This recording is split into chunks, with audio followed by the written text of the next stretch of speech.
Hey kids, happy Christmas.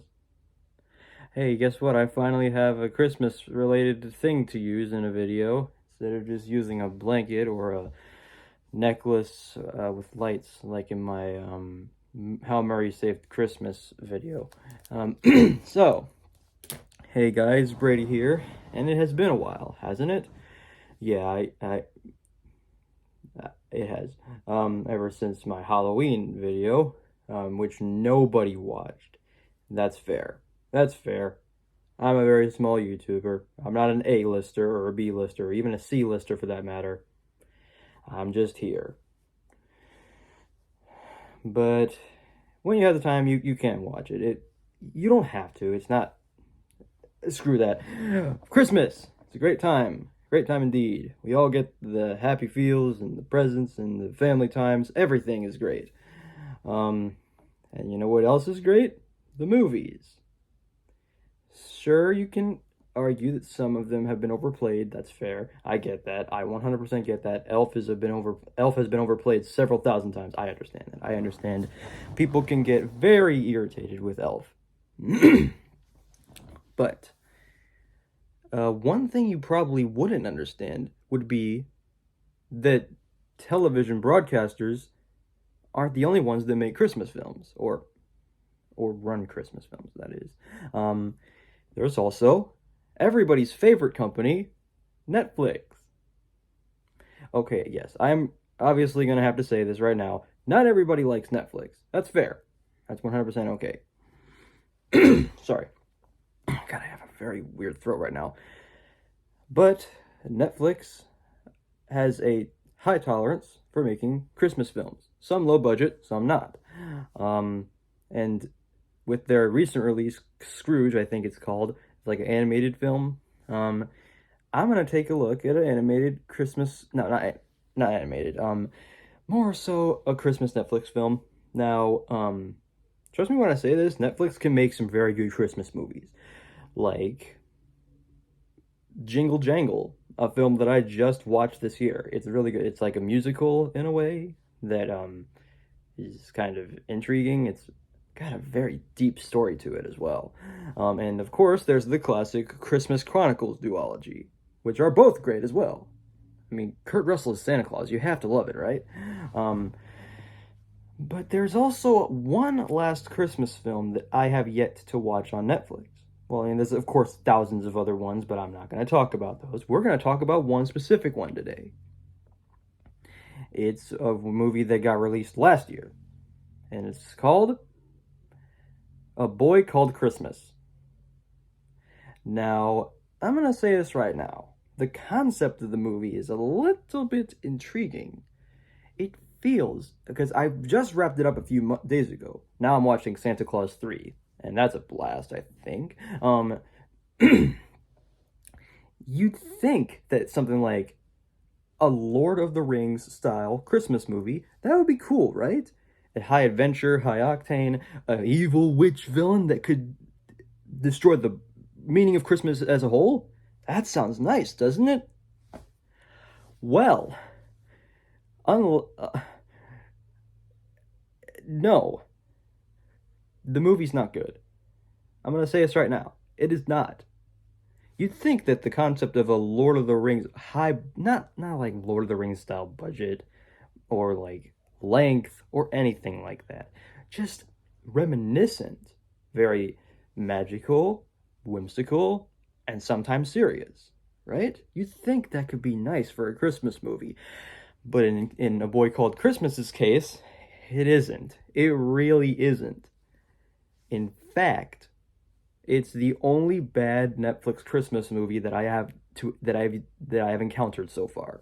The other three, Christmas Chronicles 2, and Jingle Jangle, are really good films, and you should watch them. They're really good. And if you don't want to buy Netflix or get a subscription to Netflix, fine by me. Surely enough, you could find it online.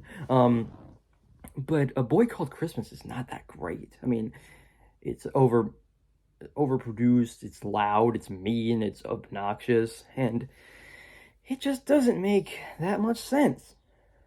So, we're gonna go over why it doesn't make any sense. So let's do that. The movie begins not in the fantasy world, but instead it begins with a old lady walk into a house to tell a story to honestly three douchebag children.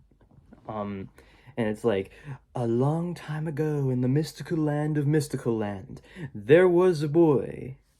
The end. You could have just ended it there. But no, we have an hour and a half movie to get through. So there's this kid who his mother has been dang it. Who is his name's Nicholas. His name's Nicholas, right? You know, Saint Nicholas, like Santa Claus. And his mom calls him Christmas. His mom's not around anymore. I think she died. I'm not sure. They never say. He lives with his dad in the woods, and he encounters the mouse, and he calls him Mika, who later then starts talking, which evidently Mika's the best character in the movie. I'm just gonna go ahead and say that right now. He's the only good character in the movie. Everybody else, trash. Until his dad's like, son, I have to go hunt, or I have to go do something for the right of our kind. I'll tell you what he's gonna do later on. But let's talk about the other meat and potatoes here. His aunt comes by. I forgot her name. Oh well. I forgot most of the stuff from this movie because it's that bad. The aunt comes by and it's like, oh, hi, I'm happy to see you. But then it transforms into Cinderella. And I'm going to say this right now. I really don't like the story of Cinderella. The movies, I can like. The animated Disney movie is a classic. I understand. It's great, right? But the story is very mean and lowbrow, and I don't really enjoy it that much. The only time that I've been able to enjoy a story in Cinderella is a Cinderella story, which evidently a Cinderella story is a very bad movie, but I don't know why. I kind of think it's fine. And it transforms into Cinderella. Like, the aunt acts like one of the three evil stepsisters, and it's like, do your laundry or do you... Stupid. God. Ugh. It's so annoying. And eventually she does not get into the plot anymore. We move on to Nicholas's quest to go find his dad. And Mika comes along, because of course. And they meet a reindeer in the forest, and the reindeer is used as a steed. And I gotta say this, even though this movie is very bad, it's beautiful. It's really beautiful. Like, the sets, I don't think it's real, but if it was, it'd be stellar, right? Because it's vibrant. Of course, it's Christmas. You have to make it very beautiful, right? That's the upside, definitely. And then he's on a quest to go find Elfhelm, a town that he thinks is real, but it's imaginarily real. He gets to the big spot, and then he's like, oh, I'm gonna pass out. And he passes out for a few hours, presumably, and then he is found by some people, and it's like, what do you mean Elfhelm doesn't exist? You're standing right in it! And it's like, you have to look through the eyes of imagination to see what... Stupid. And then it's like a very miserable town, too. But there's a rebellion, a revolution, that shall ignite. Ninja Sex Party joke for anybody who likes NSP. There's a rebellion. The entire town used to be run around Christmas. And the thing is, Christmas in that town doesn't exist anymore. Because it's ruled by this evil, Maleficent-style queen. And I'm going to say this right now. She is the worst character in the movie. Because she's just over-screaming, over-exposing, over-acting. You don't want to do that. Especially for me.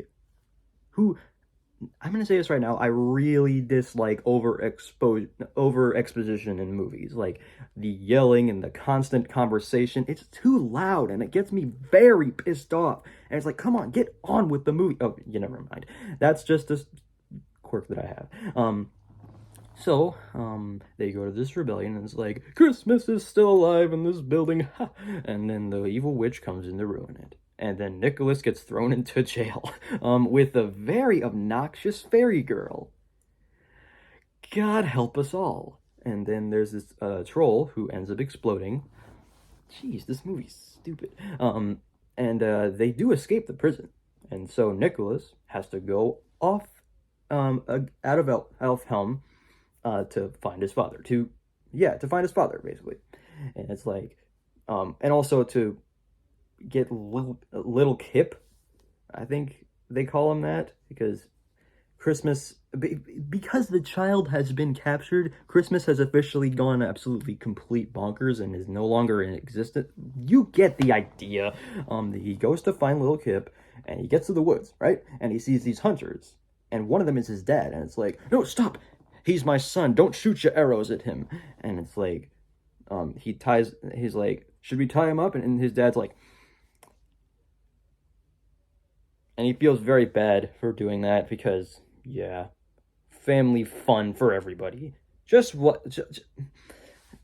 Yeah, because we of course want to see a child get tied up in a Christmas movie in the style of Lord of the Rings. So, but he has a plan of escape. The dad comes in, unties Nicholas, and he's like, go, quick, never come back. And it's like, okay, sure, but what about the dad? And it's like, oh, hey, I'll come too, if with the sleigh. And then he dies off of a cliff because, yeah, one reindeer does not have the power to carry a sleigh, which is fine. You need like a lot of reindeer. I guess that's how Santa does it. I suppose so. And it's like, oh, it's very emotional. It tries to tag at your heartstrings. No, I don't care about the dad. I don't care about any of these characters. The only character that I care about is Mika. And everybody else I really couldn't care less about. So he gets back to Elfhelm with Little Kip, he's probably called something different in the movie, but I honestly couldn't care. And also, in between the movie, the kids are like, wait, stop the story. I got something to say. Did he do this or that? Like, you kids really need to go to bed, but you can't because you're too interested and too critical of the story. And it's like in Suburban Nights where Lindsay Ellis is like, well, at least the credits already stuck, and then Doug's like, don't review it. And they're like, you know what I'm talking about. Anybody ever watched Suburban Nights? No, nobody did. Well, a lot of people did, but yeah. So, he gets back to the village, and they, of course, celebrate the return of little Kip, and the witch is like, no, I command you to stop. Christmas is done. And then she disappears into the floor because she couldn't afford magic. She couldn't afford a disappearing spell, I guess. And it's like, all right, Nicholas, now you shall go off to... And then they start making toys, right? Christmas is upon us, correct? Yeah. So, and Nicholas is the one who's supposed to deliver the toys because, I guess he's Santa. I would believe so. But the witch is like, no, he cannot leave. And it's like, wait, are you Nicholas? I recognize you. And it's like, how do you recognize him? We never explained this in the story. See, it's got the lore plot hole style of a Lord of the Rings style movie. It's just really confusing. Oh my god. And it's like, Christmas means a lot. And then he goes off to a castle and he invades the king and he's like, stop, guards! And he calls the guards 2 times and it's like, they barely answer anyways. And it's like, wait a minute. You're trying to deliver all this, aren't you? So they deliver the toys. The king and Nicholas deliver all the toys. And it's like, yay, happy fun times. And they even deliver a present to the aunt. And it's like, thank you, Nicholas! And then they go back to Elfhelm. They go back to Elfhelm. And it's like, oh, hey. Happy Christmas to all, and to all a good night, I guess. And that is A Boy Called Christmas. It sucks. That's like the first time I ever said anything about Netflix that sucks, because everybody says that Netflix sucks. That's fair. That's fine. Whatever you want to like is totally okay. You are allowed to have an opinion on Netflix. That is totally okay. And this movie is a perfect example. Loud, obnoxious, mean, very mean, like really mean. I mean, of course. Oh, and by the way, at the end of the movie, when the grandma's finished telling the story, it's like the kids are like, "Can we hear another story next time?" And it's like, well, I'll try to come up with one. Please don't tell me we're getting a Boy Called Christmas too, because if that's the case, then I die. So the grandma goes outside, and it's like, and then she throws up some fireworks, and that's the end of the movie. Apparently, that's how it does. It's like, and so the movie's bad. Over exposition is not my thing. The characters are very lame, very mean, very stupid. Like, it's so massively massive. What am I saying? It's so overproduced. You'd think that it's a Lord of the Rings movie. It's not. But yeah, the movie's bad. I can't recommend it in any way, shape, or form. I'm so sorry if you like it. I mean, if you can like it, that's fine. I mean, it's got 86% on Rotten Tomatoes. What are you gonna say? Maybe I'm wrong in that it has 86% on Rotten Tomatoes. I have not checked since I watched the movie, but it has a high percentage from what I've seen. But I don't know. I just didn't like it. And hey, there's a lot of other things that I don't like. Like, for example, I can't understand why anybody likes the live action Cinderella. But I also really like Space Jam 2, so there's that. Just to let you know that not every that don't shove your opinion in somebody's face. That's very wrong. Just a lesson from your man Brady. Reindeer glasses. This is literally just glasses with the lens cut out and stick. My mom gave this to me. Give her some credit. So that concludes the video. Thank you guys so much for watching, and I'll see you guys next time for my What I Got for Christmas video, and then maybe the first video of 2023 will be a top 10, and it's going to be a big top 10 with thousands of honorable mentions. Well, sayonara, peeps. Take care.